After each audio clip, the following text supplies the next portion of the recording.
All right. Well, thank you all for the privilege and opportunity to be here. I'm very blessed to be here in the Central Valley in California, here in Winton, here at a remarkable elementary school, an exceptional school with exceptional school leaders, the county superintendent, the principal superintendent, self-assembly member representing the district, Adam Gray, and of course here with Dr. Galley. Before we present the why we are here, which is to promote booster shots here in the Central Valley and throughout the state of California. Let me just up front acknowledge and discuss briefly the news that was announced an hour or so ago. California, through a sequencing process at UCSF, has identified the first known case and has formally made public knowledge of that case as it relates to the Omicron variant.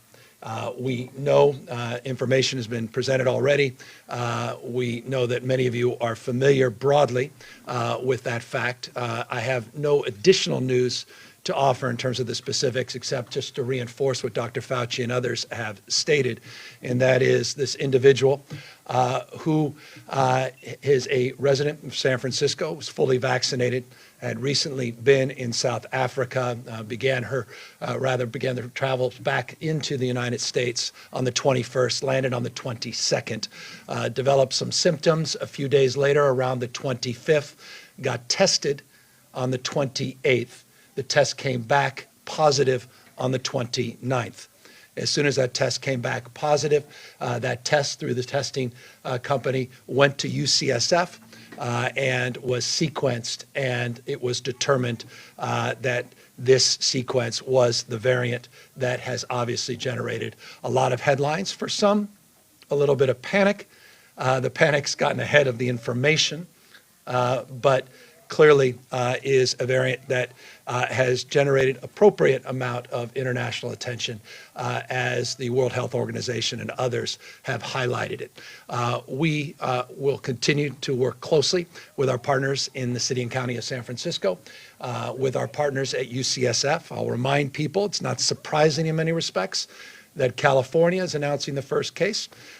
This state is the birthplace, after all, of biotech, of life sciences. UCSF, one of the leading genomic sequencing institutions in the world, and we are blessed to have their partnership and have their expertise, and we have, as you know, perhaps the most robust, not perhaps, we do indeed have the most robust testing program and protocols in the nation, and now with over 59.6 million doses of vaccine administered, we can certainly lay claim to having done more in terms of vaccinations than any other state in this country. As a consequence of those nation-leading efforts, not only are we here to highlight the recognition of this case, and by the way, it is correct, unsurprisingly, I'm just going to reinforce what was stated publicly, that this individual is doing well, mild symptoms. The people that this individual came into contact have been tested,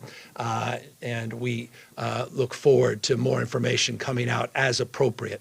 And while it is true, as is often the case, we do know a little bit more about this individual. Privacy requirements dictate that we can't share everything we would like to share. It's always often asked, why not? Well, I think none of us necessarily want to be in that position, but there is broad strokes information, fully vaccinated, not boosted, within that 6-month window, more recent, relatively speaking, recent vaccinations, so the booster was not recommended in that respect.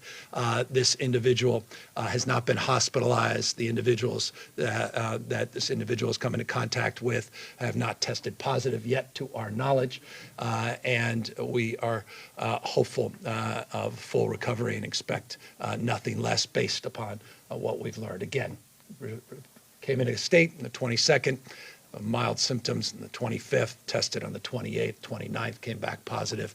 Within 24 hours, that positive test was sequenced by UCSF.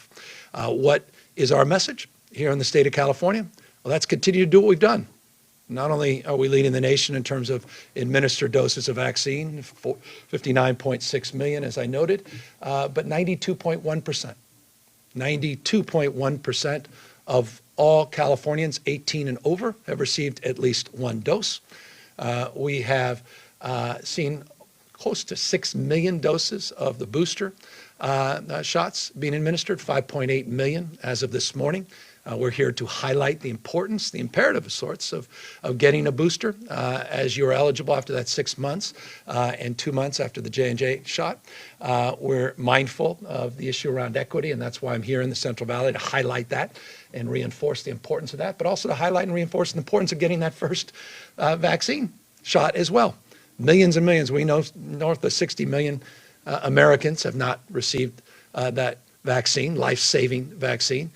Millions here in California still have not received it. And so we're here to highlight the importance, particularly as we enter into the holiday season. I know it's rote and cliche to say we double down, but let's double down on our vigilance and the seriousness of purpose to work through this winter and the likelihood of experience a surge. And while it's true we have the 6th lowest positivity rate in America, the 8th lowest case rate in America, we have seen some movement in terms of total cases, average cases, daily cases over the course of the last few weeks. We've gone from 1.9% positivity. Today we're at 3.4% positivity. It's less than half of the national average. But nonetheless, I'm mindful, particularly those of you in California are mindful this time last year is when we started to see a significant increase in cases. We today announced a little over 3,000 cases. This time last year, 9,000 cases.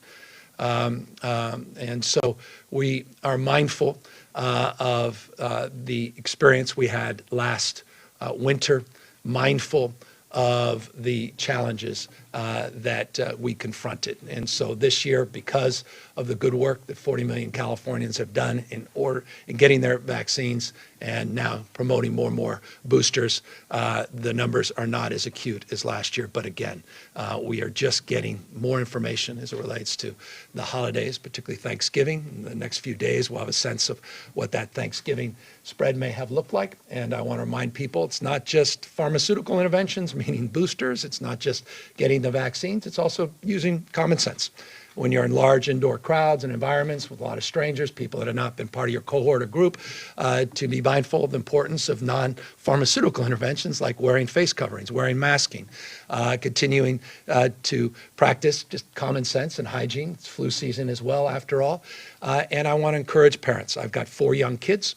I want to encourage parents out there to get those vaccines to their children.